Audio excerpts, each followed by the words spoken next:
आज हुन गइरहेको गेम एकदम इन्ट्रेस्टिङ छ। ब्राजिल भर्सेस जापानको अब महाभिडन्त हुनको लागि धेरै टाइम बाँकी छैन होइन।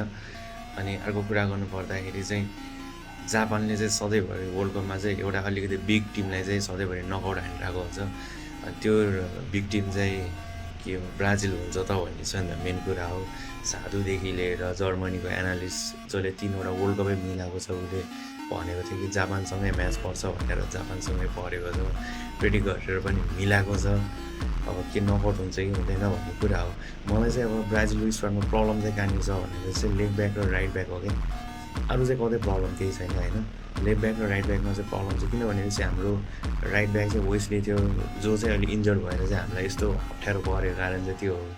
अनि लेफ्ट ब्याकको कुरा गर्नु पर्दाखेरि चाहिँ पनि हाम्रो सेन्टोस हो, त्यो ड्यानिलो होइन, डोरिवाल सेन्टोस भन्ने हो। ऊ चाहिँ अब जेनिक क्लबबाट खेल्ने हो होइन। अनि त्यहाँबाट खेल्दाखेरिको अब त्यो अलिकति बिग वर्ल्ड स्टेजमा चाहिँ आज कस्तो पर्फर्म गर्छ भनेर सबैजनाको क्वेसनै त्यही हो। प्रब्लम चाहिँ जापानको विङ्गरले चाहिँ पेल्न सक्ने ठाउँ भनेको चाहिँ लेफ्ट ब्याक र राइट ब्याक हो होइन।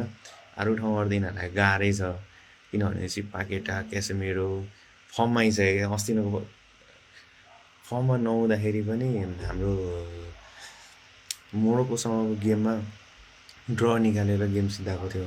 तर भने अहिले भिनी फर्ममा छ। म्याथ्युस कुना फल्स 9 खेलेको छ, सेन्टर फरवार्ड हुनुपर्ने हो तर फल्स 9 खेलेको छ। अट्याकिङ राम्रो भइरहेको छ। पाकेटा जस्तो खतरा प्लेयर चाहिँ अहिले कोही छैन कि। पाकेटाले आज गेम चलाइदियो। पाकेटालाई युज गर होइन, अराउन्ड 60 मिनट जति। त्यसपछि नेमारलाई झारेर 40 मिनट जति चाहिँ प्ले मेकिङ हो नि त, केही न केही डिफेन्स निकाल्छ क्या नेमारले। अनि त्यसपछि चाहिँ त्यसरी गर्दाखेरि चाहिँ केही न केही डिफ्रेन्स हुन्छ जस्तो लाग्छ। जापानलाई पनि एकदम खतरा टिम हो, डिसिप्लिनमा खेल्ने होइन। तर उनीहरूको कमजोर चाहिँ के छ भनेपछि लङ बल चाहिँ उनीहरूसँग हाइट नभएर होइन कि उनीहरूको एयर बल चाहिँ कन्ट्रोल राम्रो छैन होइन। त्यो कुरामा चाहिँ ब्राजिलले आज हेरेर स्ट्याटिक्सले हेर्दाखेरि पनि नि ब्राजिललाई चाहिँ त्यो फाइदा छ कि एयर कन्ट्रोल राम्रो छ, सबै कुरो राम्रो छ। लेट्स अब गेम चाहिँ कस्तो हुन्छ होइन।